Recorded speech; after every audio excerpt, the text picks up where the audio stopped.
यूहन्ना की अंजील उसका 12 बाब उसकी 9 تا 11 आयत तक हम तलावत करेंगे। बस यहूदियों में से अवाम ये मालूम करके कि वो वहाँ है, ना सिर्फ यस्सु के सबब से आए बल्कि इसलिए भी कि लाजर को देखें जिसे उसने मुर्दों में से जलाया था।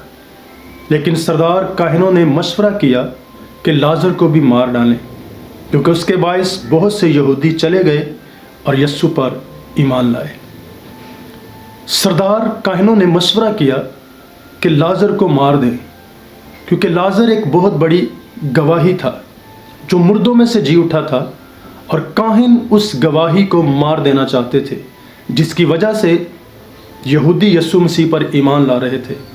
आज भी दुश्मन की सबसे बड़ी मुखालफत यही है कि वो हमारी गवाही को मार दे, या कम से कम इतना कमज़ोर कर दे कि हम गवाही देने के काबिल ना रहे। ईमानदार के लिए एक ही ऐलान होता है कि लाजर को मार दो, यानी गवाही को ख़त्म कर दो। एक ईमानदार बड़े जोश से अपनी खिदमत का आगाज़ करता है और दुश्मन उसका पीछा करता है।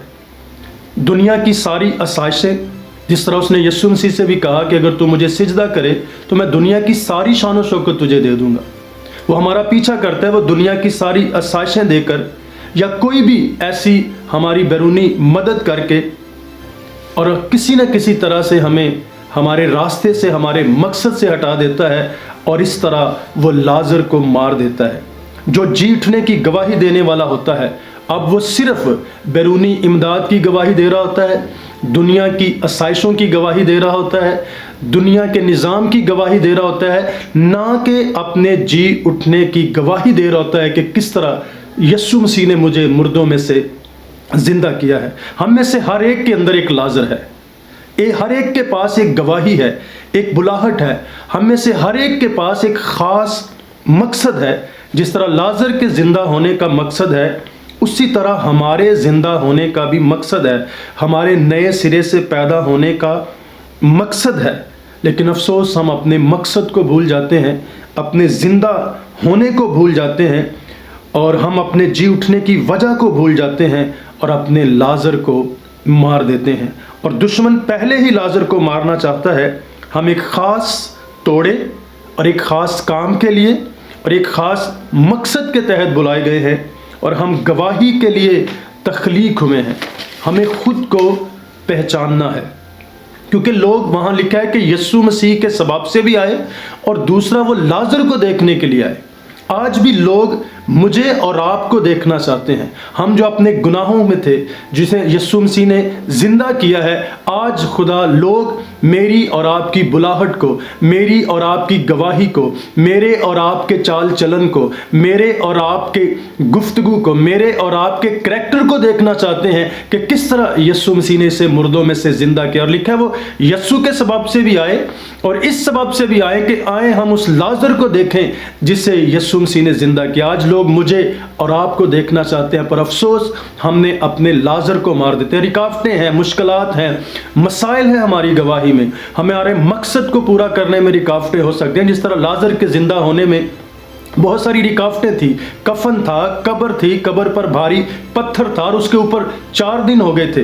रुकावटें, मसाइल बहुत थे, लेकिन जब ज़िंदगी देने वाला आ मौजूद हुआ, जब ज़िंदगी का मालिक आ मौजूद हुआ, तो फिर सिर्फ गवाही बची, सिर्फ मकसद बचा, और सिर्फ बुलाहट कायम हुई। ना कब्र रहा, ना पत्थर रही, ना कफन रहा, और ना 4 दिन की ताख़ीर रही, बल्कि लाजर कब्र में से बाहर आ गया। जब हम खुदा की बुलाहट को, जब हम खुदा के अपने पैदा होने के मकसद को पूरा करेंगे, तो फिर रुकावटें ख़त्म हो जाएंगी और हमारी बुलाहट, खुदा का मकसद हमारी ज़िंदगियों में पूरा होगा। और जो ज़िंदा करता है वो हमारे लिए खाने का भी बंदोबस्त करता है। जो ज़िंदा करता है वो हमें सैर और आसूदा करने की भी कुदरत रखता है। और आज ज़रूरत है कि हमारा लाजर हमारे अंदर ज़िंदा हो। गवाही वो है, ईमानदार वो है जिसका लाजर उसके अंदर जिंदा है, और जिसके अंदर लाजर है उसे ज़रूरत है, कोई मसाइल, कोई रुकावटें उन्हें रोक नहीं सकती हैं, क्योंकि किसी इंसान टुकड़ों के लिए गुनाह करने की ज़रूरत नहीं है। हम रोटी के टुकड़ों के लिए अपनी गवाही को, अपने लाजर को मार देते हैं, लेकिन जब हमारा ईमान और भरोसा اس بات پر ہے کہ یسوع مسیح مردوں کو زندہ کرتا ہے، تو پھر ہمیں روٹی کے ٹکڑوں کے لیے گناہ کرنے کی ضرورت نہیں ہے۔ خدا کے مقصد اور بلاہٹ اور گواہی کو ہم بھول جاتے ہیں اور اپنے لازر کو مار دیتے ہیں، جسے لوگ دیکھنے اور ملنے کے مشتاق ہوتے ہیں کہ لازر کو یسوع نے زندہ کیا ہے، آؤ ہم اسے دیکھیں، ملیں۔ لیکن افسوس، ہمارا لازر یا تو مر چکا ہوتا ہے یا ہمارا لازر بک چکا ہوتا ہے۔ آج کیونکہ امداد سے انقلاب نہیں آئے گا، خود کفیل ہونے سے انقلاب آتا ہے، اور کسی کا لباس پہننے سے ہم کبھی جنگ نہیں جیت سکتے۔ جس طرح داؤد کو سول کا لباس پہنایا گیا پر اس نے کہا میں تو چل بھی نہیں سکتا۔ جنگ کرنے کے لیے ہمیں اپنے ہتھیاروں کی ضرورت ہے، اور آج بھی کلام کے لیے، منادی کے لیے ہمیں اپنی گواہی کی ضرورت ہے کہ خدا نے مجھے کس طرح مردوں میں سے زندہ کیا۔ اس لیے لوگ لکھا ہے کہ وہ یسوع مسیح کے سبب سے بھی آئے۔ آج بھی لوگ یسوع مسیح کے سبب سے آتے ہیں، لیکن وہ میری اور آپ کی گواہی کو بھی دیکھنا چاہتے ہیں، وہ میری اور آپ کی زندگی کو بھی دیکھنا چاہتے ہیں۔ اور ایماندار وہ ہے جو پوسٹ مارٹم کے ٹیبل پر اپنے آپ کو رکھ دیتا ہے، تاکہ لوگ اسے جانچیں، لوگ اسے پرکھیں اور پھر یسوع مسیح پر ایمان لائیں۔ اس لیے یہودیوں نے، سردار کاہنوں نے مشورہ کیا کہ آؤ ہم لازر کو مار دیں۔ آج بھی دشمن ہمارے خلاف مشورت کرتا ہے، اور وہ سب سے پہلے ہمارے اندر ہماری گواہی کو ختم کر دیتا ہے۔ اس لیے آئیں ہم اپنے اندر اپنے لازر کو زندہ رکھیں۔ جب تک لازر زندہ ہے تب تک گواہی ہے، تاکہ لوگ یسوع مسیح کے سبب سے بھی آئیں، اور جیسے لکھا ہے کہ وہ لازر کے سبب سے بھی وہاں پر آئے۔